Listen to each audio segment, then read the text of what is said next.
Hello students, आज हम बात करते हैं हार्ट सर्कुलेशन के बारे में। पहले हम इतना याद रखेंगे, ये हमारा हार्ट है। हार्ट में फोर चेम्बर्स होते हैं। Right atrium, left atrium, right ventricle, left ventricle, और 4 वाल्व होते हैं। Tricuspid valve, mitral valve, pulmonary valve, aortic valve. तो हमें हार्ट में 4 चेम्बर्स याद करना है, 4 वाल्व याद रखना है। Tricuspid valve, mitral valve, pulmonary valve, aortic valve. अब हम चलते हैं हार्ट सर्कुलेशन के बारे में, चलते हैं हार्ट सर्कुलेशन पढ़ते हैं। यहाँ पर आप देख सकते हैं, ये सुपीरियर वेना केवा है। सुपीरियर वेना केवा से डीऑक्सीजनेटेड ब्लड अपर लिम्ब से राइट एट्रियम में आता है। अपर लिम्ब नेक हो गया, हेड हो गया, नेक हेड से blood, deoxygenated blood superior vena cava से होते हुए राइट एट्रियम में आता है, और इंफीरियर वेना केवा से होते हुए राइट एट्रियम में आता है। इंफीरियर वेना केवा से ब्लड कहाँ से आता है? लोअर लिम्ब से आता है, लेग आता है। और सुपीरियर वेना केवा से अपर लिम्ब से ब्लड राइट एट्रियम में आता है, और इंफीरियर वेना केवा से लोअर लिम्ब का ब्लड राइट एट्रियम में आता है। राइट एट्रियम से ब्लड ट्राइकैस्पिड वाल्व से होते हुए राइट वेंट्रिकल में आता है। वाल्व एक दरवाजा है, तो ये दरवाजा जब ओपन होता है तो ये राइट वेंट्रिकल में आता है। राइट वेंट्रिकल का ब्लड पल्मोनरी वाल्व ओपन होगा और पल्मोनरी आर्टरी के थ्रू लंग्स में जाएगा। अब यहाँ पे देखिए, पूरे बॉडी में आर्टरी ऑक्सीजनेटेड ब्लड सप्लाई करती है और वेन डीऑक्सीजनेटेड ब्लड सप्लाई करता है। लेकिन यहाँ हार्ट सर्कुलेशन में बिल्कुल अपोजिट होता है। हार्ट सर्कुलेशन में आर्टरी डीऑक्सीजनेटेड ब्लड ला रही है, जैसे इंफीरियर वेना कावा जो आर्टरी है ये डीऑक्सीजनेटेड ब्लड सप्लाई कर रही है, और ये जो पल्मोनरी आर्टरी है वो डीऑक्सीजनेटेड ब्लड सप्लाई कर रही है। तो राइट एट्रियम से ब्लड पल्मोनरी आर्टरी के थ्रू लंग्स में आएगा। लंग्स में ऑक्सीजनेटेड होता है, लंग्स में ऑक्सीजनेटेड होकर पल्मोनरी वेन के थ्रू ऑक्सीजनेटेड होके पल्मोनरी वेन के थ्रू लेफ्ट एट्रियम में ब्लड आता है, और लेफ्ट एट्रियम से माइट्रल वाल्व ओपन होता है और लेफ्ट वेंट्रिकल में जाता है ब्लड। ठीक है, लेफ्ट एट्रियम में आया, क्या आया? ऑक्सीजनेटेड ब्लड आया। लंग से प्योर होके ऑक्सीजनेटेड ब्लड पल्मोनरी वेन के थ्रू लेफ्ट एट्रियम में आता है। लेफ्ट एट्रियम से माइट्रल वाल्व ओपन होगा और ये लेफ्ट एट्रियम से ब्लड लेफ्ट वेंट्रिकल में आएगा, और लेफ्ट वेंट्रिकल से एओर्टिक वाल्व ओपन होगा और एओर्टा के थ्रू पूरे बॉडी में ब्लड सप्लाई होगा।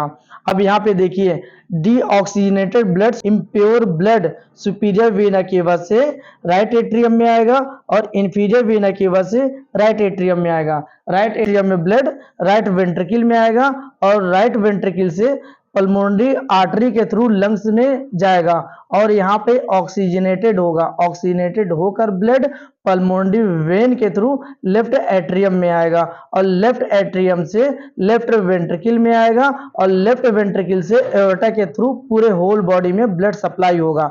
यहाँ पे हमें 4 चीजें याद रखनी है। हार्ट का 4 चेम्बर्स होता है, right atrium, left atrium, right ventricle, left ventricle, और 4 वाल्व याद रखना। हार्ट में हमारे 4 वाल्व होते हैं। जब राइट एट्रियम से ब्लड राइट वेंट्रिकल में जाता है तो ट्राइकैस्पिड वाल्व ओपन होता है, और जब राइट वेंट्रिकल से ब्लड लंग्स में जाता है तो पल्मोनरी वाल्व के थ्रू पल्मोनरी वाल्व ओपन होता है, तो पल्मोनरी आर्टरी क्या करती है? लंग्स में ब्लड लेकर जाती है, और लंग्स में ब्लड प्योर होके ऑक्सीजनेटेड होकर ये पल्मोनरी वेन के थ्रू लेफ्ट एट्रियम में आएगा। लेफ्ट एट्रियम से माइट्रल वाल्व जो होता है ये ओपन होगा, फिर लेफ्ट वेंट्रिकल में आएगा। Left ventricle aortic valve open होगा और एओर्टा के थ्रू पूरे बॉडी में ब्लड सप्लाई करेगा। ये मेरा बताने का मकसद इसलिए है कि जब हम स्टेथो से हम सुनते हैं लब और डब, ये 2 साउंड जो सुनते हैं लब और डब, तो कैसे सुनाई देता है ये आपको क्लियर हो जाएगा।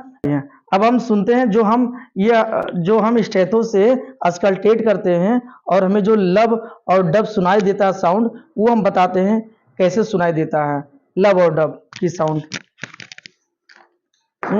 जब ट्राइकस्पिड वाल्व और माइट्रल वाल्व ये दोनों वाल्व जब क्लोज्ड होता है तो लब सुनाई देता है हमको साउंड, और जब पल्मोनरी वाल्व और एओर्टिक वाल्व क्लोज होते हैं तो हमें डब सुनाई देता है। ये आप गौर करिए और ध्यान से समझने की कोशिश कीजिए कि जब राइट एट्रियम से ब्लड राइट वेंट्रिकल में जाता है तो ये क्लोज होता है, और लेफ्ट एट्रियम से लेफ्ट वेंट्रिकल में ब्लड जाता है तो माइट्रल वाल्व क्लोज होता है। जब ये दोनों वाल्व क्लोज होते हैं तो हमें लब साउंड सुनाई देता है, और पल्मोनरी वाल्व और एओर्टिक वाल्व जब क्लोज होता है तो हमें डब साउंड सुनाई देता है। यानी जब राइट एट्रियम से राइट वेंट्रिकल में ब्लड जाता है तो ये वाल्व क्लोज होता है, और उसी के साथ साथ लेफ्ट एट्रियम से लेफ्ट वेंट्रिकल में ब्लड जाता है तो ये क्लोज होता है।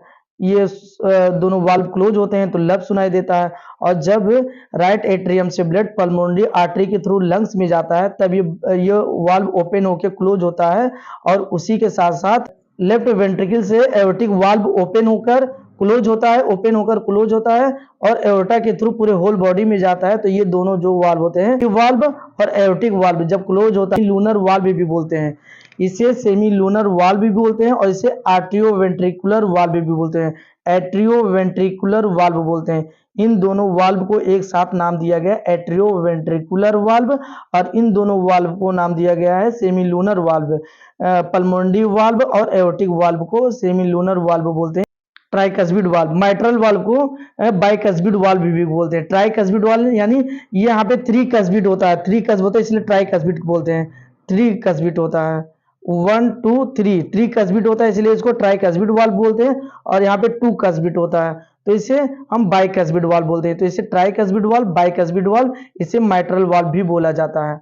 आने का मकसद एक है कि लब डब कैसे आप नॉर्मल सुन सकते हैं इसके बारे में, और दूसरा ये है कि हमारे ये चारों चेंबर में प्रॉब्लम आती है तो हमारे हार्ट की प्रॉब्लम होती है, और चारों वाल्व में और चारों चेंबर में जो एबनॉर्मेलिटीज आती है वो उस डिजीज को हम आगे चल के पढ़ेंगे। Thank you so much. चलो ओके।